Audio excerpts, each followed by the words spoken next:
sa nobela ni Alberto S. Florentino. Sa isang gabi, habang nagtulog si Pepay, unti-unting nababasag ang katahimikan ng kanilang bahay dahil sa matinding alita ng kanyang mga magulang. Nabuhay ko! Walang bigas! Walang kape! Walang asukal! Lahat wala! Ano ang problema mo? Kuya, may pera ka ba dyan? Pabili ko lang bigas mamaya. Wala akong pera. Nakarang wala akong mamaya. Mag-isa live na kay parang Jun. Lintik na buhay ko! Ba't kasi nandito tayo sa napakasigitan to? Napakabang lugar na to! Tatay? Naaaway ko ba kayo ni tatay?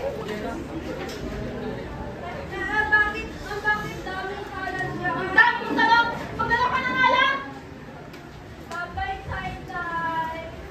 Habang lumalalim ang gabi, dumating ang kumaring Obi na kasama ang kanyang anak na lalaki na si Edward.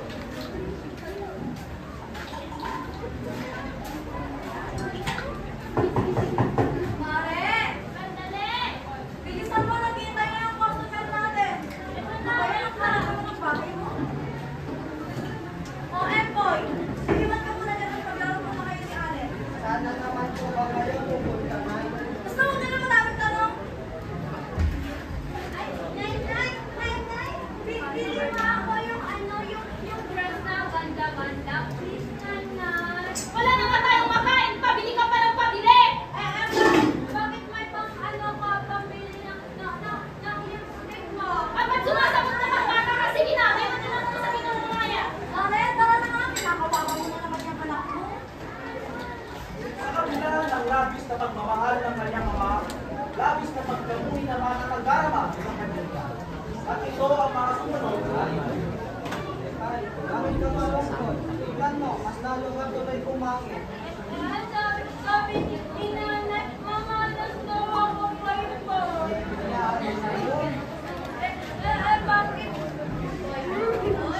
Dapat night time. Bakit ko na magtatanong? Bakit ganito buhay na? Bakit lagi ako nasasaktan ni Nanay? Basta maglaro na lang tayo.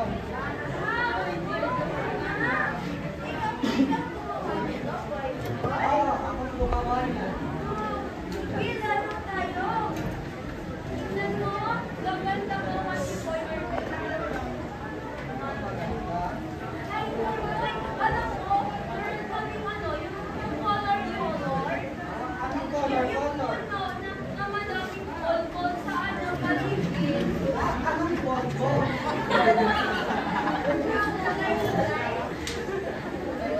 Yung umiitaw, alika, pakita ko sa inyo. Yan na, di ba? Ganda. Wow! May ganda kayo. Oo, may ganyan ka rin. Kaso ayaw ilabas si mama. Baka daw masira. Ganun ba, boy? Alam mo, Pepe, may alam akong kanta. Anong kanta yun? Halika, ituturo ko sa'yo. Habang naglalaro tayo, tuturo ko sa'yo yung kanta. Sige.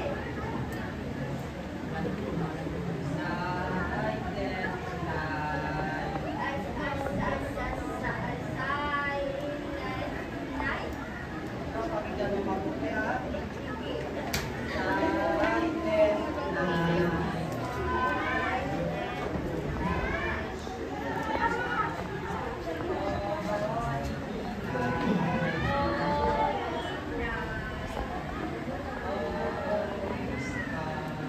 Haba-haba na.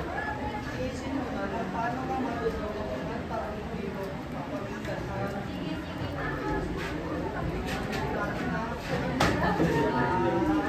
ay Ito na naman. ulit ko lang kita mo. Malay ko sa'yo, Tata.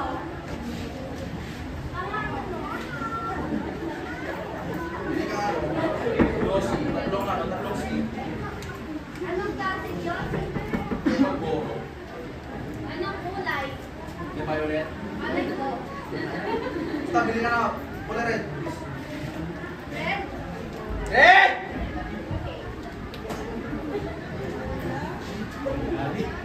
Hi, Aling Bird.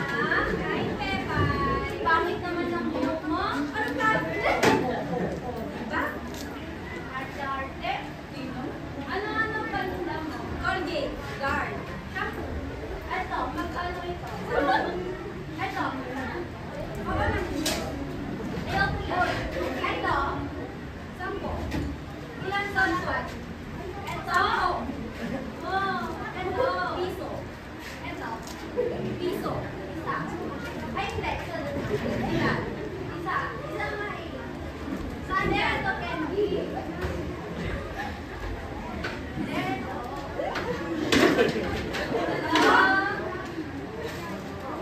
Candy na. Thank you. Gusto niyo? Bili kayo.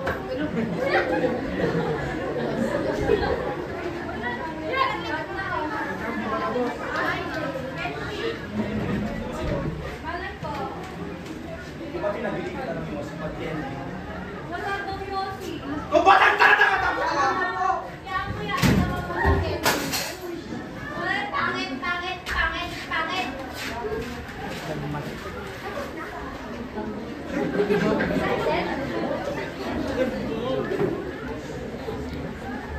Sakit, pinagpis at pagdurusa ang nararamdaman ng kawawang bata mula sa kamay ng kanyang ina.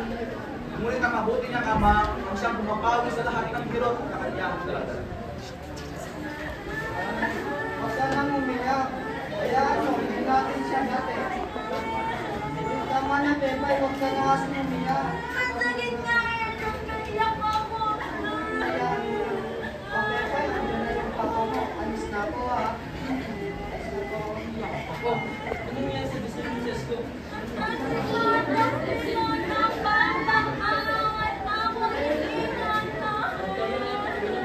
Ikaw, dala ko kahit para sa iyo.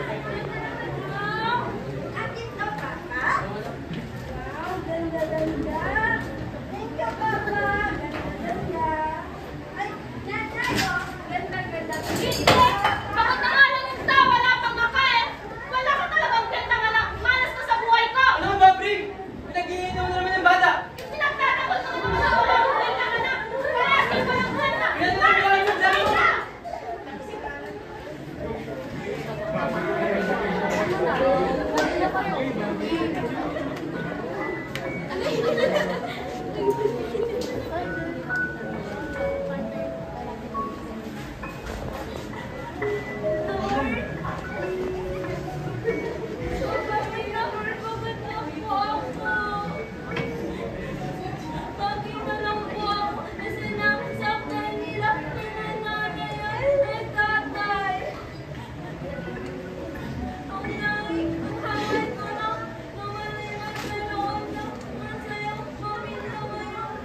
Hoy!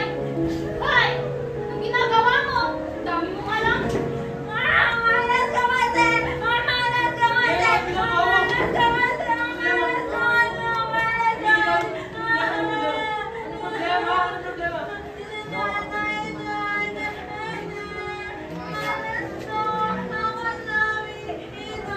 Ano? Umisip yung malas ka. Sa katunayan ko ang pinag-nangyari sa buhay ko. Bakit ganun sa akin si nanay? Ampun mo ba ako ng nanay? Umisip yung Brig. Kasalanan ba ito matay? Tandaan mo yan. At kung nagkulangan ng nanay mo sa pagmamahal sa'yo, ang kulang ko naman lahat ng yun para sa'yo, anak. Nabuti ka pa, nanay, mahal mo ako. Tama na. Hindi tulad Tama na.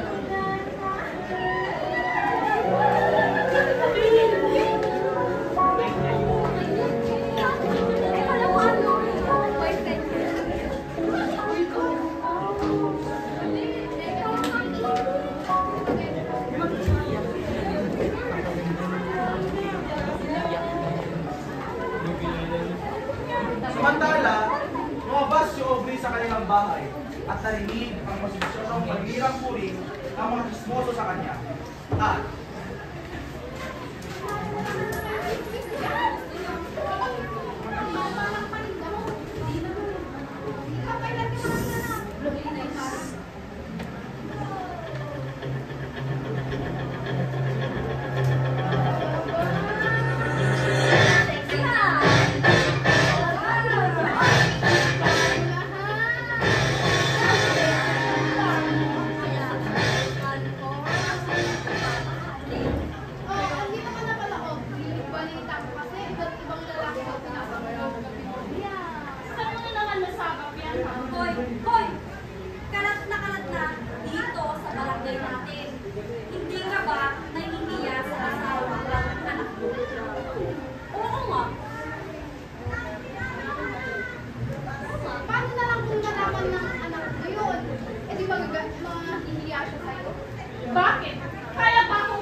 kahiya-hiya na yan.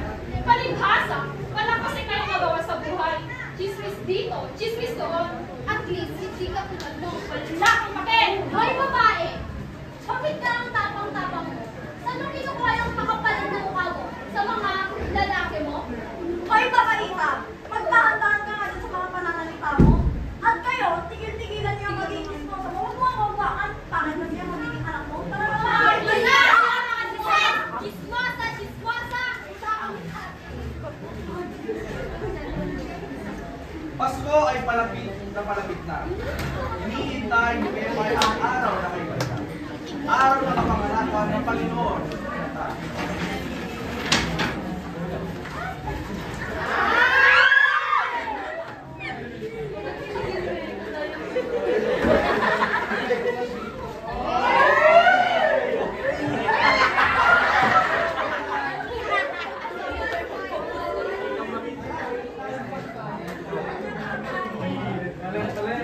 Bakit tayo hindi?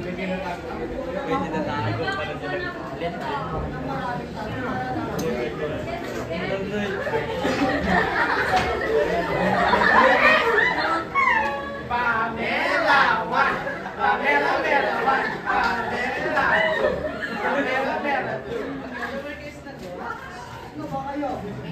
My name is Juan sa gabi. Rodolfo, sa umaga. My name is Danica sa gabi. Junior, sa umaga. Fernando, sa umaga. Ewan ko, mga kababata to eh. Tapos sinadya.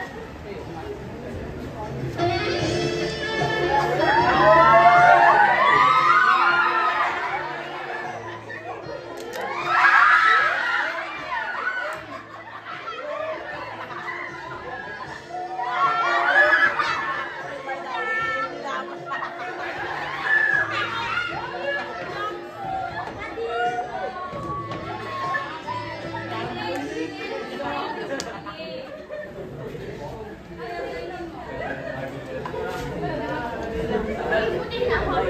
Siguro ako Sige, salamat.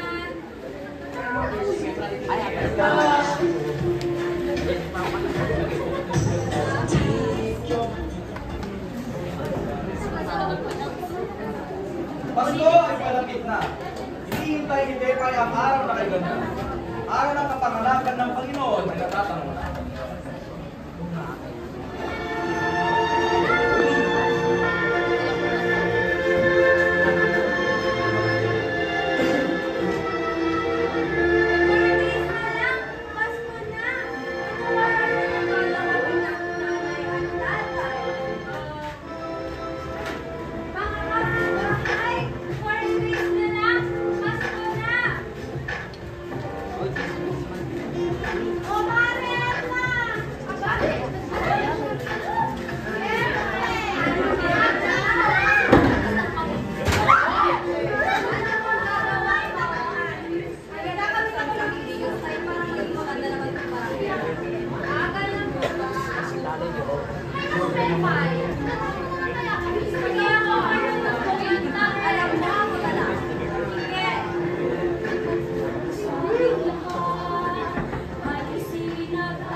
Pero sa kabila ng lahat ng yun, puro kamalian ko lang ang nakikita niya.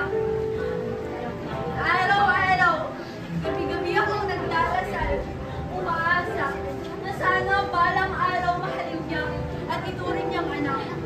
Umaasa, na sana marinig ko ang mga katagang, anak, mahal kita. Pero pagod na ako. Pagod na akong umasang mahalin niya. Dahil kahit anong gawin ko, malas at walang kwentang anak pa rin ang tingin niya sa akin. Ang tanging hangad ko lang naman ay magkaroon ng masayang pamilya. Ang tanging hangad ko lang naman ay ang maramdaman ang pagmamahal ng isang ina. Sa bawat at sa bawat ukpok ng martilyo, bawat pagbagsak ng mga pader, unti-unting nawawala ang aming mga tahanan. Ang Paskong ito ay hindi na masaya. Wala nang masayang pamilya. Wala pang tirahang mauuwian. Ang hustisya sa Pilipinas ay bulok. Ang mga mata nila'y nakapikit. Ang tenga nila'y nakatakip. Gobyernong kulang sa katotohanan. Ilan makakakita ang mga nagbubulag-bulagan? Ilan makakarinig ang mga nagbibingi-bingihan?